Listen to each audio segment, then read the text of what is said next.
बाकी फिर करते रहते हैं कि आपके जहन में हो। इसमें भी प्रॉब्लम आती है हमें।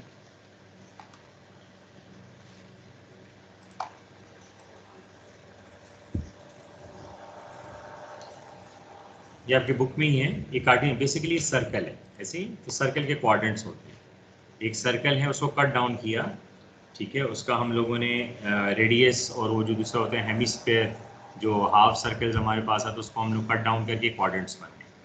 क्लियर हो गया? आगे जाके देखें, यही क्वाड्रेंट के ऊपर क्वेश्चंस आपके पास चैप्टर 7 में आएंगे, जो हम पढ़ेंगे ना अभी। लीनियर इक्वेशंस बात कर रहे हैं, कि जो हम लोग पढ़ने जा रहे हैं बेसिकली लीनियर इक्वेशन को पढ़ रहे हैं, लेकिन उसके लिए सारे के सारे हम लोग पढ़ रहे हैं। तो लीनियर इक्वेशन कहें या equation of the straight line कहें, तो ये सेम मीनिंग में आता है, equation of the straight line.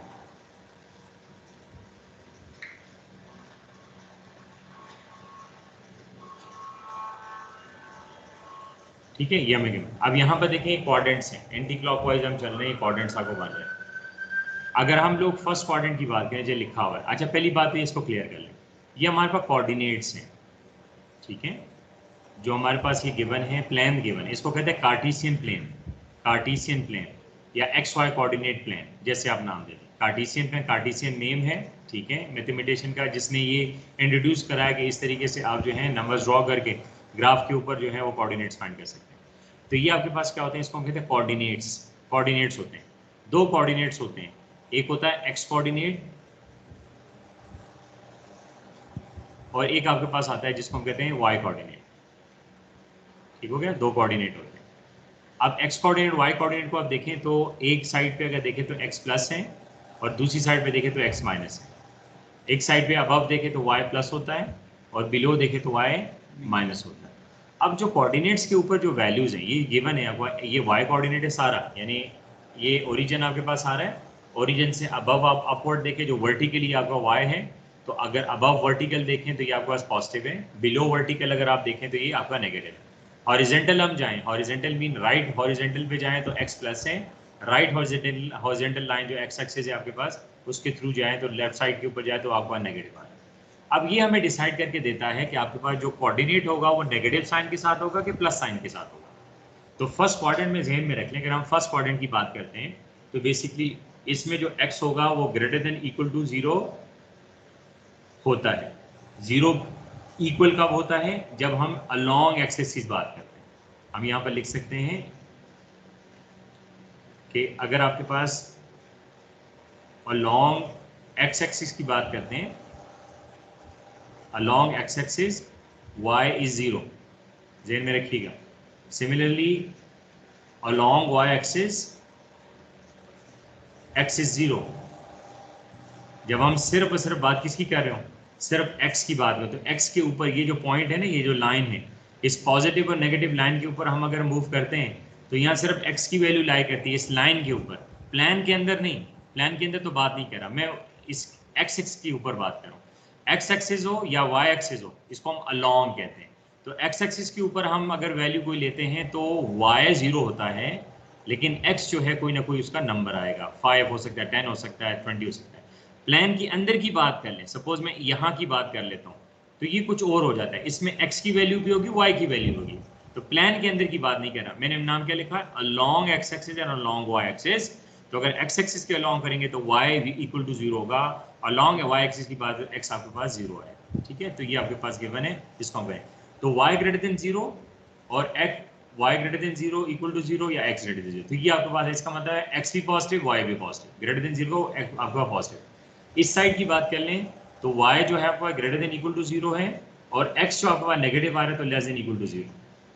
अगर हम लोग इस तरह एंटी थर्ड क्वाड्रेंट में आए तो ये आपके पास क्या है, यहाँ पर x जो है लेस देन इक्वल टू 0 है, सिमिलरली y भी जो है नेगेटिव है तो लेस देन इक्वल टू 0 है। अगर हम लोग इस साइड पे आ जाए तो ये आपके पास क्या आएगा, x greater than equal to 0 and y less than equal to 0। अब ये जो आपके पास डिसीजन इंडिकेटर्स होते हैं कि किस क्वाड्रेंट के अंदर आप मूव कर रहे हो, यहाँ ज़रूरी था बताना, और चैप्टर नंबर 7 इसका अच्छा खासा वर्कआउट है।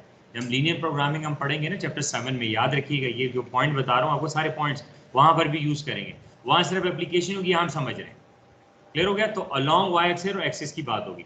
अब विद इन द प्लेन की अगर हम बात कर लें तो जैसे ये ग्राफ पे बना, यहाँ पर मैंने एक डॉट लिखा, लेट्स से डॉट के ऊपर मैं ए लिख लेता हूँ। अब यहाँ से हमने एक्सटेंड किया हॉरिजेंटली और यहाँ से हमने लोगों ने एक्सटेंड किया इसको वर्टिकली, हो गया हॉरिजेंटल और वर्टिकल, आपके पास 2 लाइंस बन गए, ये एक पॉइंट बना। अब जब कभी भी प्लान के अंदर कोई पॉइंट होता है या लॉन्ग वाई एक्सिस और एक्सिस के अंदर पॉइंट होता है, तो वहां पर 2 कोऑर्डिनेट्स होंगे, एक x वैल्यू होगी, एक y वैल्यू होगी, तो इसको x और y कोऑर्डिनेट कहते हैं। तो यहाँ पर मैं अगर x और y कोऑर्डिनेट फाइंड करना चाहूँ तो a के ऊपर देखें, या आपके पास लेफ्ट साइड में 15 आ रहा है जो कि y होता है, हमेशा x होता है और y होता है, यहाँ पर x लिखते हैं और हमेशा y होता है। तो x की वैल्यू आपके पास आ रही है वो 10 आ रही है। सपोज के लिए मैं यहाँ करना चाह रहा हूँ इस वाले पॉइंट से, इस वाले पॉइंट की हम बात कर लें तो यहाँ से आपको बात कर लें तो ये आपको लेट से पॉइंट बी है, तो पॉइंट बी के अलॉन्ग मैं यहाँ पर जा रहा हूँ, तो यहाँ पर आपके पास जो y है बेसिकली वो -15 है और जो x आपके पास है वो बेसिकली 10 आ रहा है एंड सो ऑन। इसको हम कहते हैं कार्टेशियन प्लान, कार्टेशियन कोऑर्डिनेट्स कहते हैं। 2 कोऑर्डिनेट्स होते हैं x और y, x और y कोऑर्डिनेट का x और y value, along axis y 0 होता है, अलॉन्ग y एक्सिस x 0 होता है।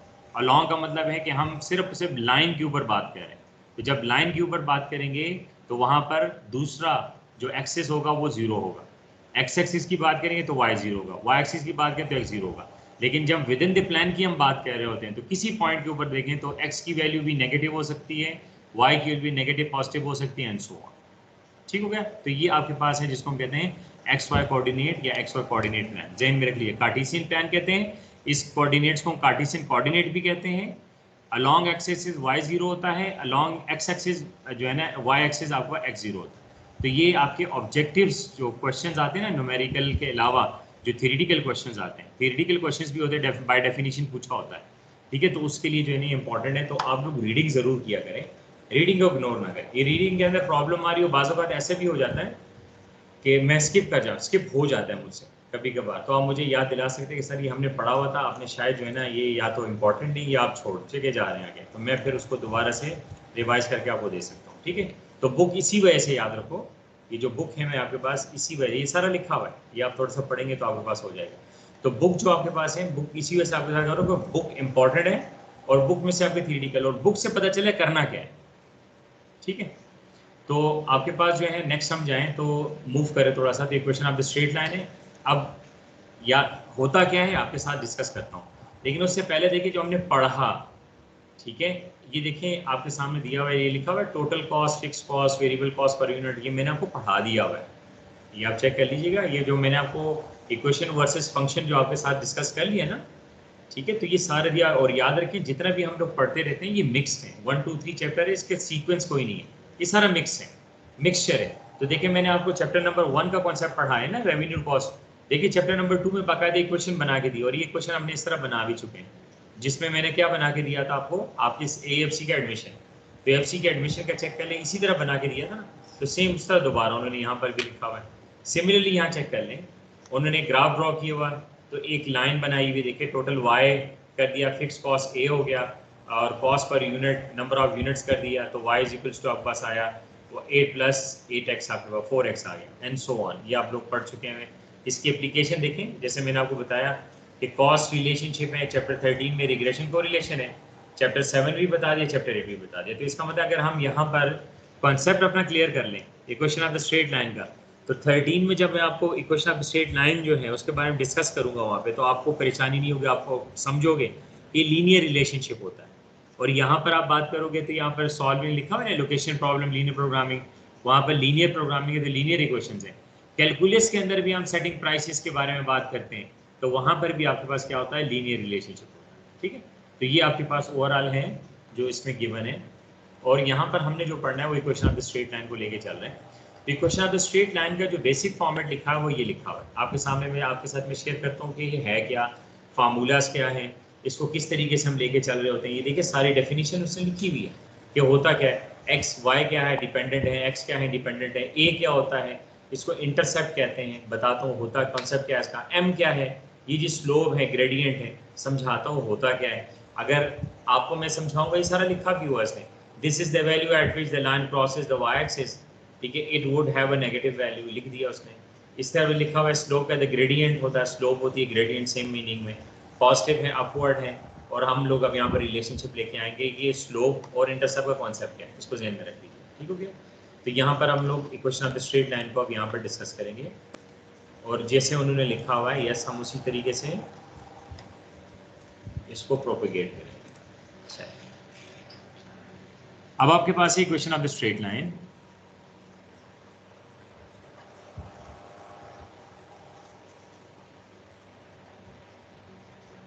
अच्छा, equation of the straight line को कैलकुलेशन के फार्मूलाज हैं, आपके बुक में भी दिया है, मैंने आपको आपके साथ शेयर भी करें। Equation of the straight line के कैलकुलेट करने के फार्मूलाज हैं, लेकिन सबसे पहले हम लोग इसमें equation of the straight line जो इसका जनरल फॉर्म है उसको मैं लिख लूँ। जनरल फॉर्म आपके पास होता है y is equals to mx plus C, mx plus सी।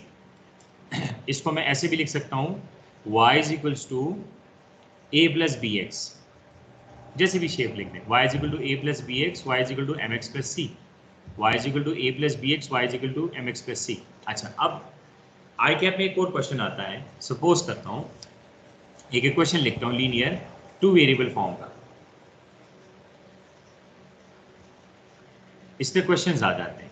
अब मुझे एक स्टूडेंट ने बताया, जाहिर से मुझे सीबी का तो नहीं पता कि सीबी में क्वेश्चन कौन कौन से किस एरिया से आए हैं, लेकिन इतना पता है स्टूडेंट आके बताता है। अब इस पे क्वेश्चन जो आया आपसे आ सकते पूछ सकते हैं, सपोज आपसे आ सकते हैं कि find x in terms of y। आपसे ये क्वेश्चन आ सकता है find y in terms of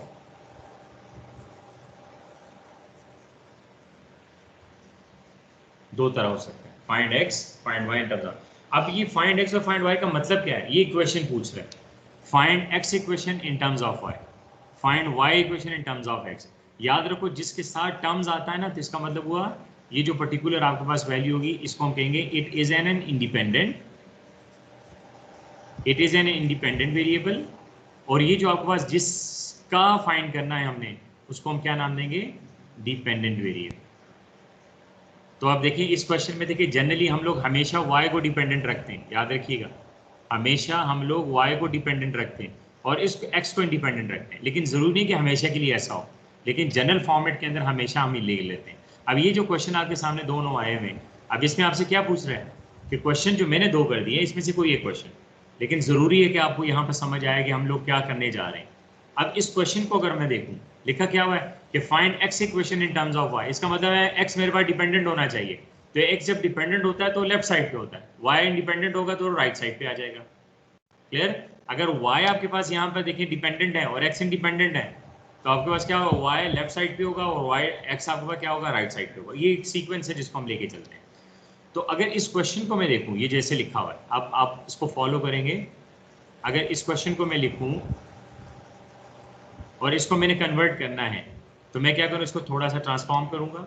transformation कैसे होगी, 2x को इधर रहने दूंगा, बाकी पूरी इक्वेशन ले जाऊंगा उस साइड पे।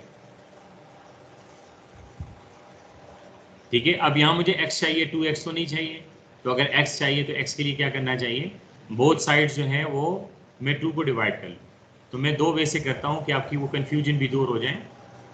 ये 2 आ गया, दोनों साइड आपके पास आ गया, तो जितने भी आपके पास न्यूमरेटर में फैक्टर्स होते हैं 2 उन सब के साथ है। तो ये बेसिकली आपके पास हो जाएगा x is equals to -3/2 y और -5/2। तो ये आपके पास इक्वेशन हुआ, equation of x in terms of y। देखें y इंडिपेंडेंट हो गया, तो equation of x in terms of y। Similarly यहाँ देखें वही क्वेश्चन है, हमें चाहिए अब उसको y के फॉर्म में। तो हम क्या करेंगे, y को एज इट इज पूरी जो वैल्यूज हैं उसको हम ले जाएंगे राइट साइड। अब यहाँ पर आपके पास क्या है, वैल्यू y, तो हम क्या कर देंगे, जितने भी नंबर ऑफ फैक्टर्स होते हैं तो डिवीजन में सबके लिए होता है, तो ये आपके पास हो जाएगा x और -5/3 आपके पास मिल जाएगा। ठीक है, तो x in terms of y, ये जो मैं आपको कह रहा हूँ ये आपकी बुक में आपके क्वेश्चंस में सामने नजर आएंगे, इसको जहन में रख लीजिएगा। आई कैप कभी भी आउटसाइड सिलेबस जो है कभी भी क्वेश्चन नहीं कहता, लेकिन क्वेश्चन कैसे कहते हैं हमें नहीं पता, इसको जहन में रख लीजिएगा। कभी भी वो अपने जो उसने बताया हुआ है ना कि आपके बुक के अंदर बताएं, आप बुक को रटना ना स्टार्ट कर दें कि बुक में जो है बस वही आएगा, नहीं। बुक में जो है वो क्लूज हैं, बुक में जो है वहाँ में पैटर्न बताया हुआ है, बुक में जो है वो उसने बताया हुआ है कि मैं ये मेरा एरिया ऑफ डिस्कशन है, उस एरिया के अंदर कितने क्वेश्चन है वो यस हम टीचर्स ही आपको बताते हैं। ठीक है, एक तो बुक ने बताया उसी के थ्रू हम कर रहे होते हैं, तो हम कोई भी पर्टिकुलर क्वेश्चन मिस नहीं कर सकते। हो गया? अब देखिए दो इक्वेशंस बन गए। अब ये आपके पास एक इक्वेशन है जिसको हम लोगों ने सॉल्व करना है, ठीक है। Equation of the straight line है जिसके y is equal to mx plus c होता है। अब अगर इसको मैं, ये जो इक्वेशन है इसको मैं ऐसे लिख दूं, y इज इक्वल्स टू, ठीक है, लेट्स से मैं लिखता हूँ 100 plus 2x, y is equal to 100 plus 2x, same वही है। देखें ये इक्वेशंस हैं, ये पूरी की पूरी इक्वेशन जो गिवन है, इसको मैंने क्या कर दिया, इस इक्वेशन के अंदर इसको ट्रांसफॉर्म कर दी कि हमें ज़्यादा आसान लगे। अब इसको अगर हम मैच करें तो क्या होगा, m जो आपके पास है इस इक्वेशन के अंदर वो 2 है, c जो है वो 100 है, और जो आपके पास ये गिवन है एक सारा का साथ दिया। अब कॉन्सेप्ट देखिए इसके अंदर क्या वो पूछना हमें बता रहा है। पहला कॉन्सेप्ट इसमें है जिसमें हम लोग ये बात करें, एक कॉन्सेप्ट है इसको हम कहते हैं c, जो c गिवन है। तो c बेसिकली आपके पास क्या है, कांस्टेंट है। c बेसिकली कांस्टेंट, अब कांस्टेंट ये तो आपके पास गिवन अल्फाबेट है ना, उसके साथ वैल्यू है। यहाँ पर c क्या है, 100 है, c क्या है 100 है, यहाँ पर c क्या आपके पास आ रही है, वो वैल्यू आ रही है। तो c कांस्टेंट है, तो c कांस्टेंट को हम क्या कहते हैं, इंटरसेप्ट। अब इंटरसेप्ट क्यों है, इसको क्यों इंटरसेप्ट कहते हैं, हम कहते हैं अ constant value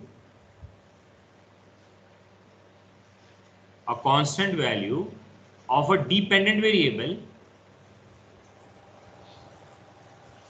a constant value of a dependent variable when independent variable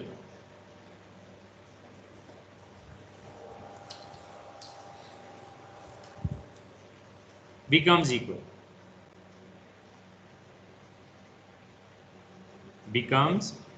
equal to 0। ज़हन में रख लीजिए, आगे पास क्या किया मैंने, ठीक है। व्हाट इज एन इंटरसेप्ट, अगर बात कर लें तो इंटरसेप्ट इज अ कांस्टेंट, हमेशा याद रखो विदाउट ए वेरिएबल वैल्यू होगी। पहली बात, यानी जितनी भी हमने इक्वेशन डिस्कस की हैं वो इक्वेशन या फिक्स कॉस्ट है, तो कॉस्ट के इक्वेशन के अंदर जो फिक्स कॉस्ट है उसको इंटरसेप्ट कहेंगे ना, कॉस्ट का इंटरसेप्ट कहेंगे, कॉस्ट का इंटरसेप्ट कहेंगे। और हम लोग जो जनरली इक्वेशन लेके आते हैं तो हमारे पास वाई डिपेंडेंट वेरिएबल के अंदर लेके आते हैं, तो हम कहते हैं जो मैंने इसी वजह से लिख दिया ना डिपेंडेंट वेरिएबल, क्योंकि यहाँ पर देखिए आपके सामने दो इक्वेशंस बनाए हैं, आपके सामने आपको देखिए एक इक्वेशन ये है और एक इक्वेशन ये है। तो आपने जहन में इसको रखना है कि अगर हम लोग बाय डेफिनेशन पढ़ते हैं तो वाई डिपेंडेंट रख के, हमेशा वाई डिपेंडेंट रखते हैं, तो वाई का जो वाई की जो कांस्टेंट वैल्यू आएगी इक्वेशन की, जहां पर वेरिएबल जीरो होगा या कोई वेरिएबल नहीं होगा, जहां पे जब वेरिएबल जीरो हो जाता है, तो आप देखें इस क्वेश्चन के अंदर वेरिएबल जीरो कर दो, ठीक है, तो ये क्या हो जाएगा 2 × 0, तो y इज इक्वल टू क्या होगा 100। इस 100 को हम इंटरसेप्ट कहते हैं, ये 100 आपके पास क्या हुआ, इंटरसेप्ट हुआ। इंटरसेप्ट क्या हुआ कि y इंटरसेप्ट, देखिए डिपेंडेंट वेरिएबल तो उसको कहते हैं y इंटरसेप्ट, अगर यहाँ x लिखा होता है डिपेंडेंट वेरिएबल तो उसको x इंटरसेप्ट कहते हैं। और इंटरसेप्ट है ना कोऑर्डिनेट सिस्टम के ऊपर, तो इंटरसेप्ट आपके पास दो होते हैं, एक x इंटरसेप्ट एक y इंटरसेप्ट होता है, लेकिन इंटरसेप्ट एक कांस्टेंट वैल्यू होती है, बस इतना ध्यान रखें, इंटरसेप्ट एक कांस्टेंट वैल्यू होती है जहां डिपेंडेंट वेरिएबल आपके पास क्या होता है, जीरो की इक्वल होता है। एक तो कॉन्सेप्ट ये आपके पास है। दूसरा जो कॉन्सेप्ट है इसके अंदर, जो कि सबसे बड़ा कॉन्सेप्ट है, उसको हम कहते हैं स्लोप, ठीक है। स्लोप का एक और नाम होता है जिसको हम कहते हैं ग्रेडियंट, इसका एक और नाम होता है जिसको हम कहते हैं रेट ऑफ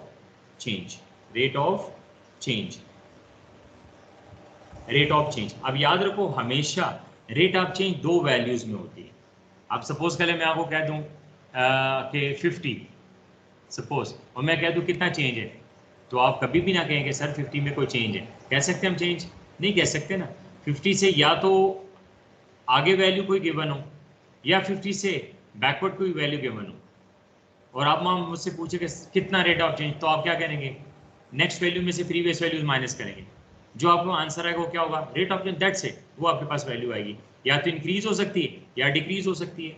इसको हम लोग क्या कहते हैं, rate of change. Rate of change हमेशा याद रखिएगा, जब भी हम रेट ऑफ चेंज की बात करेंगे तो हमेशा दो वैल्यूज के दरमियान होती है।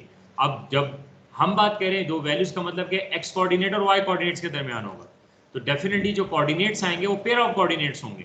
जब कोऑर्डिनेट्स आएंगे वो पेयर्स ऑफ कोऑर्डिनेट्स होंगे, तो पेयर्स ऑफ कोऑर्डिनेट्स के अंदर दो एक्स की वैल्यूज होंगी, दो वाई की वैल्यूज होंगी। फिर हमारे पास ये एक पॉइंट के ऊपर होता है, फिर हमने क्या फाइंड करना होता है, रेट ऑफ चेंज फाइंड कर सकते हैं। तो कभी भी चेंज एक सिंगल नंबर में फाइंड नहीं होता।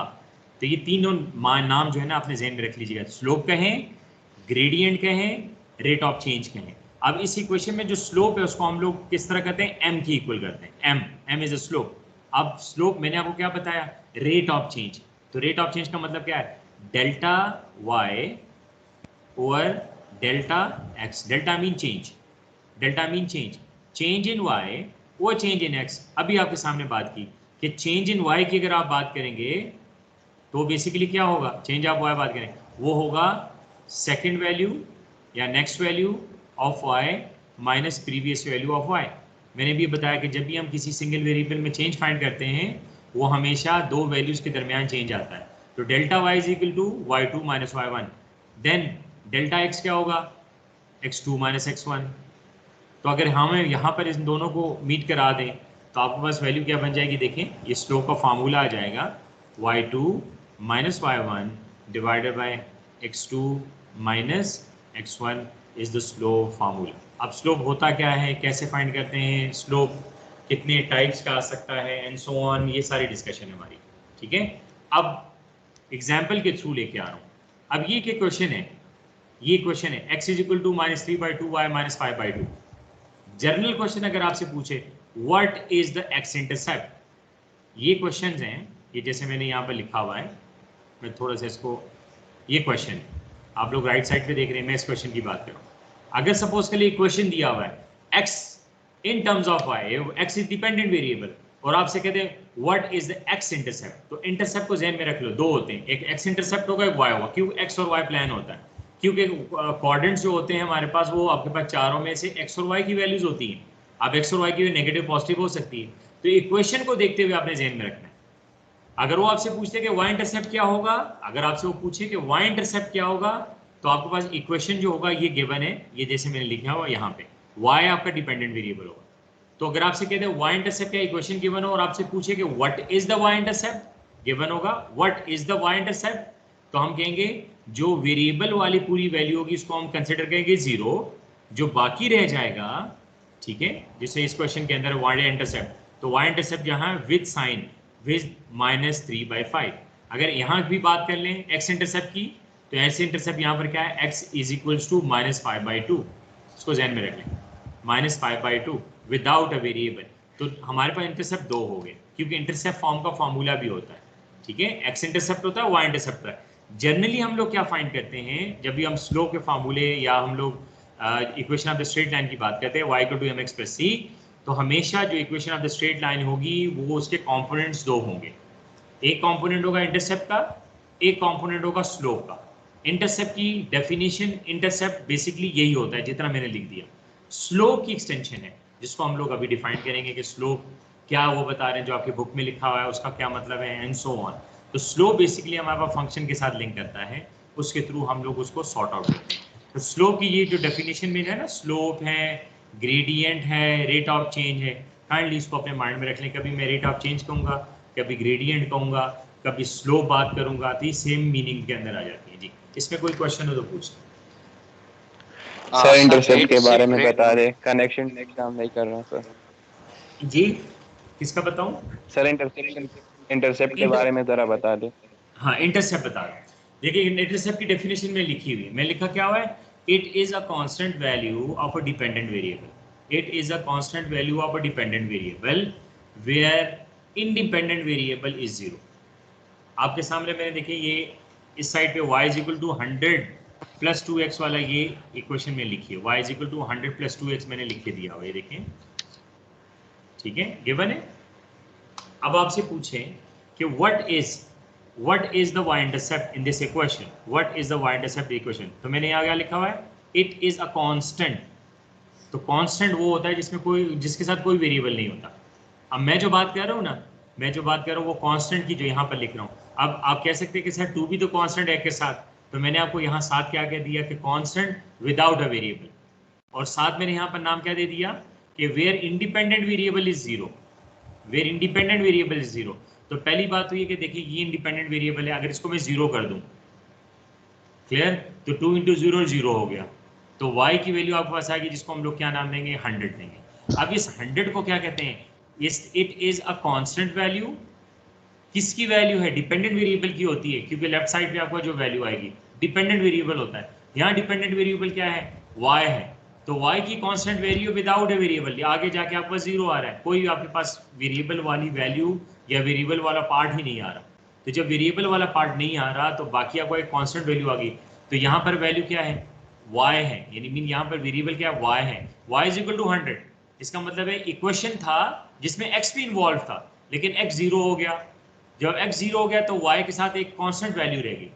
वो जो y के साथ जो कांस्टेंट वैल्यू है, ठीक है, तो उसको नाम क्या देते हैं हम, इंटरसेप्ट। लेकिन कौन सा इंटरसेप्ट, क्योंकि इंटरसेप्ट दो होते हैं, एक एक्स इंटरसेप्ट है, एक वाई इंटरसेप्ट होता है। तो लेफ्ट साइड पे देखिए तो y लिखा हुआ है, नाम क्या देंगे, y इंटरसेप्ट देंगे। क्या नाम देंगे, y इंटरसेप्ट। ये दो इक्वेशन मैंने फाइंड की इस वजह से। देखिए ये दो इक्वेशन आपके सामने। तो अगर आपके पास लेट से ये पहली इक्वेशन है जो कि मैं यहाँ ले रहा हूँ, सपोज ये पहली इक्वेशन है जो मैं यहाँ पर ले रहा हूँ, x is equal to -3/2 y -5/2। What is the x intercept? तो हम कह सकते हैं x इंटरसेप्ट तब आएगा जब y जीरो होगा।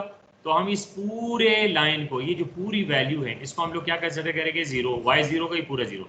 तो बाकी कांस्टेंट बचा, वो क्या आ रहा है, -5/2। इसका मतलब है -5/2 is the intercept of what variable, क्योंकि डिपेंडेंट वेरिएबल x है तो इसका मतलब ये क्या हुआ, x इंटरसेप्ट हुआ। क्लियर हो जाएगा? बिल्कुल सर, क्लियर हो गया sir sir. Sir rate of change का जरा एक दो आप बता दें फिर से, अभी सिर्फ उसी रेट पे ऑफ चेंज के बारे उसी पे आ रहा हूँ, उसी पे वो स्लोप है, उसी को बता रहा हूँ। अब मैं फिर कह रहा हूँ, अगर आप इसको अलग-अलग करेंगे तो समझ कभी नहीं है। मैं कहूँगा स्लोप, मैं कहूँगा ग्रेडियंट, रेट ऑफ चेंज मैंने आपको एक्सप्लेन कर दिया। इसका मतलब है स्लोप का मतलब ही ओके रेट ऑफ चेंज होता है, ग्रेडियंट का मतलब ही रेट ऑफ चेंज होता है, rate of change itself rate of change. इसको ध्यान में रखें। Okay sir. स्लोप हो, ग्रेडियंट हो, अगर किसी भी हमने पॉइंट्स गिवन हो, एक्स और वाई कोऑर्डिनेट्स गिवन हो, और हमें रिक्वायर्ड हो कि हमने उसमें रेट ऑफ चेंज फाइंड करना हो, तो रेट ऑफ चेंज कैसे फाइंड होगा, ठीक है, तो उसको हम स्लोप कहते हैं, फाइंड करते हैं। तो उसका फार्मूला क्या होगा, y2 - y1 divide by x2 - x1। y2 - y1 क्या होता है, इट इज द डिफरेंस, ठीक है, of y, difference between two values of y। Delta y is the difference between two values of y। हो गया, क्योंकि मैंने आपको 50 लिख के दिया था ना। तो 50 का मतलब क्या है, क्या रेट ऑफ चेंज। तो आप मुझे कहेंगे सर इसके साथ कोई और भी वैल्यू तो दे देना, उसमें मैं बता सकता हूँ, बता सकती हूँ कि सर इसमें रेट ऑफ चेंज कितना, कि रेट ऑफ चेंज की दो वैल्यूज का होना जरूरी है। तो हम लोग क्या पढ़ रहे हैं, एक्स वाई कोऑर्डिनेट्स पढ़ रहे हैं, तो एक्स वाई प्लान पढ़ रहे हैं। तो एक्स वाई प्लान की तरफ जाएंगे तो एक्स वाई कोऑर्डिनेट्स होंगे। तो अगर आप एक्स की बात करते हो तो उसमें दो वैल्यूज ऑफ एक्स होनी चाहिए, अगर वाई की बात करोगे कोई से दो वैल्यू ऑफ वाई होनी चाहिए। तो उसमें डेल्टा वाई डेल्टा एक्स करेंगे।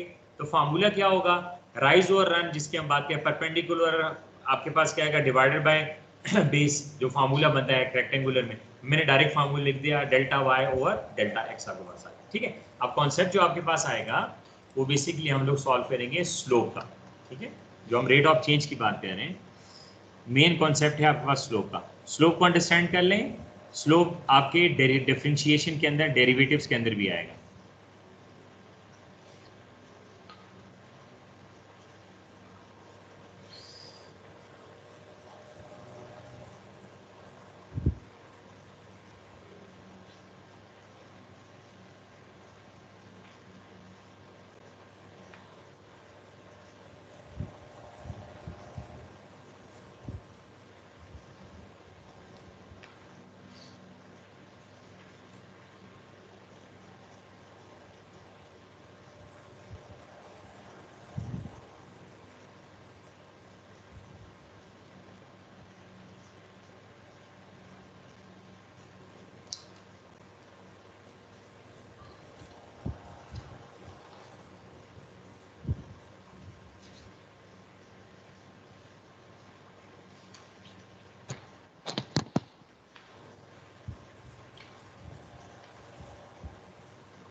चले, ये वैल्यूज हैं, मैंने यहाँ पर वैल्यूज में कॉम्बिनेशन, इसको मैं ए कह रहा हूँ, बी कह रहा हूँ, क्योंकि मैं वहाँ पर बना रहा हूँ, ठीक है। वाई आपके पास है, वैल्यूज कुछ भी लिख रहा हूँ, ये मैं एक्स को इंक्रीज कर रहा हूँ तो वाई को मैं डिक्रीज करना चाह रहा हूँ। सपोज कर ले मैं इसको लिख रहा हूँ, ठीक है, लेट्स से मैं इसको लिख रहा हूँ 10 8। मैं यहाँ पर वैल्यूज लिख रहा हूँ, ये y है और ये x है। x पे मैं वैल्यू लिख रहा हूँ, इस पर लिख रहा हूँ, ठीक है। तो कोऑर्डिनेट्स आपके पास डेफिनेटली x और y होते हैं, तो b के ऊपर आपका कोऑर्डिनेट्स बन रहे हैं। सर ये वैल्यूज मेरा थी इसकी y के नीचे 10 और 8 आना चाहिए यस था ना। सर, क्या हो वैल्यूज गया? वो ग्राफ पे जो बनाया सर आपने, वहाँ y के नीचे 10 और 8 आना चाहिए था ना, x के साथ 1 और 2 आना चाहिए था।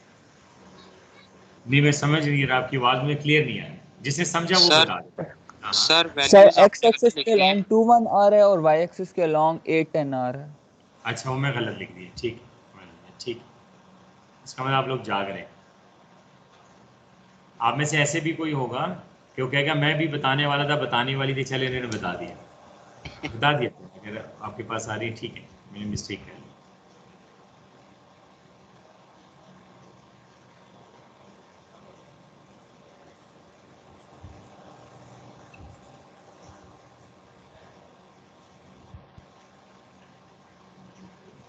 कोऑर्डिनेट्स बने। अब आपका अगर जो मैंने स्टार्ट में कॉन्सेप्ट दिया ना फंक्शन का, अब आप मुझे कहेंगे कि सर वैसे ही आप सही कह रहे हैं। देखिए फंक्शन में हमने क्या पढ़ा था, रिलेशनशिप। रिलेशनशिप आप मुझे बताते जाएं, रिलेशनशिप क्या क्या था। पहला रिलेशनशिप में हमने पढ़ा था जिसको हमने नाम दिया था क्या, पॉजिटिव पढ़ा था। Yes sir. Yes positive relationship में आप क्या बताते थे, सर एक्स एक्स एंड और वाई। वाई दोनों सर इंक्रीज होते हैं डायरेक्ट या दोनों रिलेशनशिप डिक्रीज होगा, होते हैं? Direct relationship.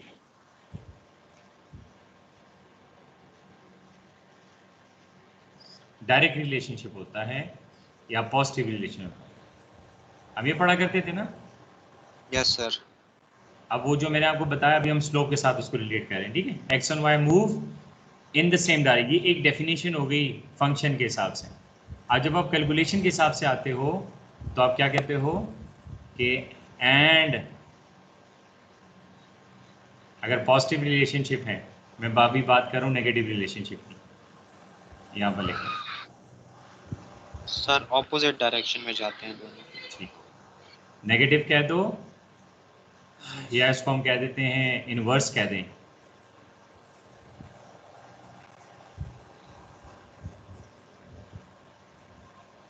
इनवर्स रिलेशनशिप कहते हैं, या हम लोग बात कर लेते हैं कि X and Y move in opposite direction.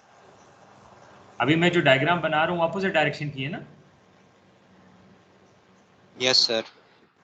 तो हम लोग इसका Yes, मतलब है sir. उसी की बात करें।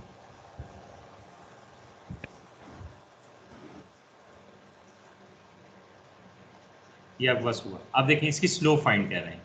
स्लोप के जरिए से भी हम पूछ सकते हैं ना, बता सकते हैं। स्लोप के जरिए से भी हम बता सकते हैं, याद रखो।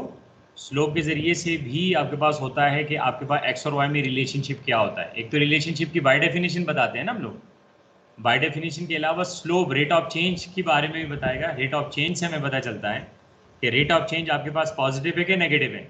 वैल्यू जितनी भी आ जाए, वो 1000 आ जाए, 1 आ जाए, 2 आ जाए, 0.5 आ जाए, जितनी भी आ जाए, वैल्यू नहीं, स्लोप का साइन जो है वो मैटर करता है कि स्लोप आपके पास क्या होना चाहिए। तो अगर पॉजिटिव होगा रिलेशनशिप तो स्लोप क्या होगा, slope will be positive, slope will be positive.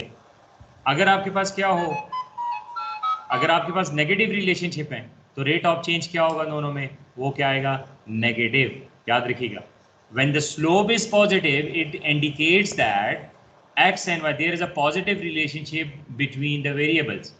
If slope is positive, if slope is positive, अभी लिख के आ रहा हूँ, if slope is positive then it shows there is a direct relationship या positive relationship between the variable. It means that x and y move in the same direction. If slope is negative, मैं sign की बात कर रहा हूँ, फिर बार बार कह रहा हूँ, if slope is negative then it shows that there is a negative relationship exists between the variable, ठीक है, और X and Y move in the opposite direction. तो एक तो डेफिनेशन के थ्रू आपने पढ़ लिया कि होता क्या है। अब स्लोप के जरिए से हम पढ़ने जा रहे हैं कि स्लोप अगर पॉजिटिव आता है, अगर स्लोप की वैल्यू के साथ जो साइन हो वो पॉजिटिव हो, तो उसका मतलब है एक्स और वाई जो है वो सेम डायरेक्शन में मूव करें, पॉजिटिव रिलेशनशिप है।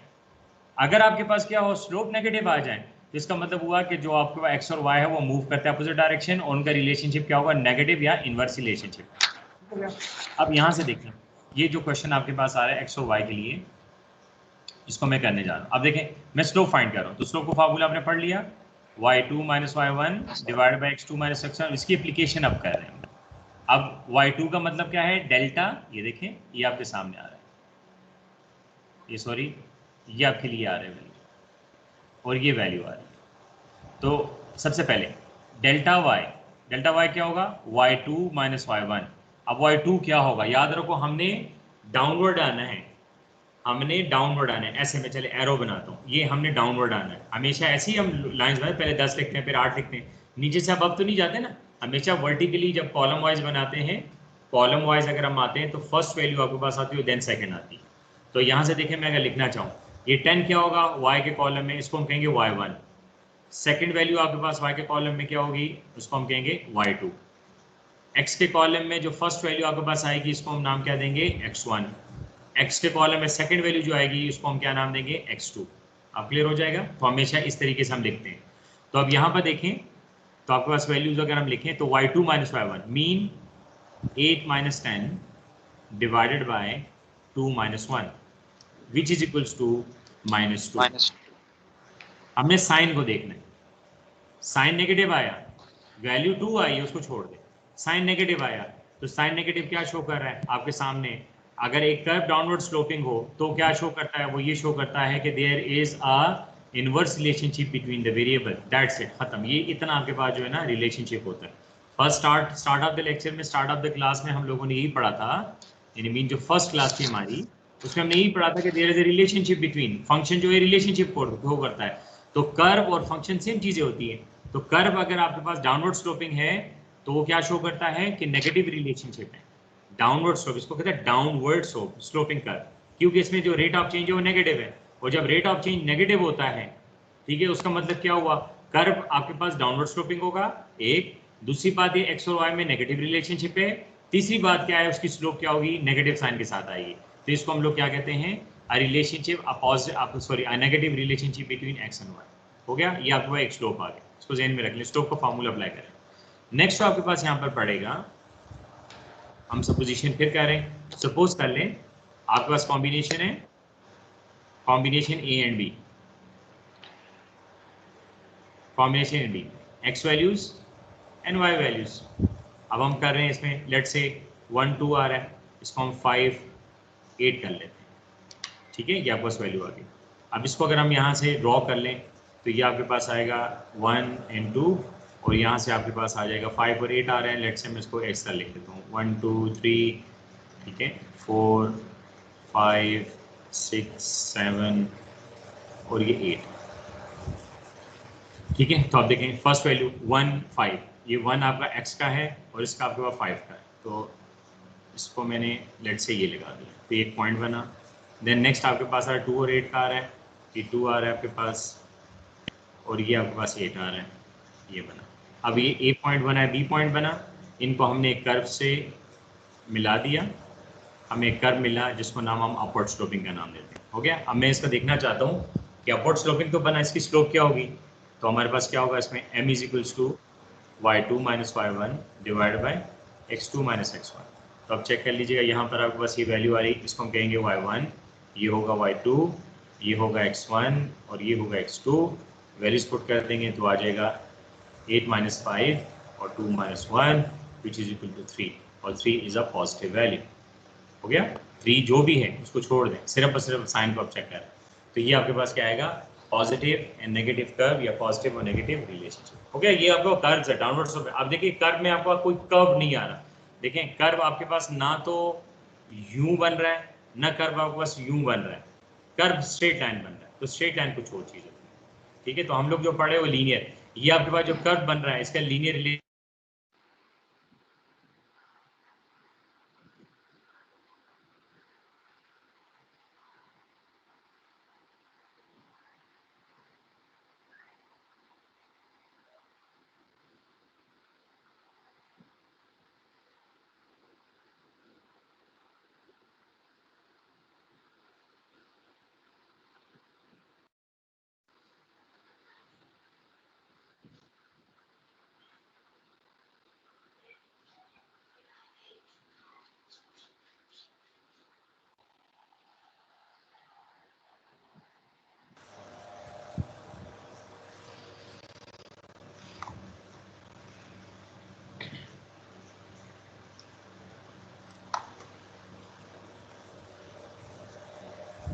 ठीक है, बाकी जो है बुक में थोड़ा रीड आउट और कर लीजिए। कल हम लोगों ने पढ़ने हैं, ये तो हो गए ना, 2 लाइंस हो गई।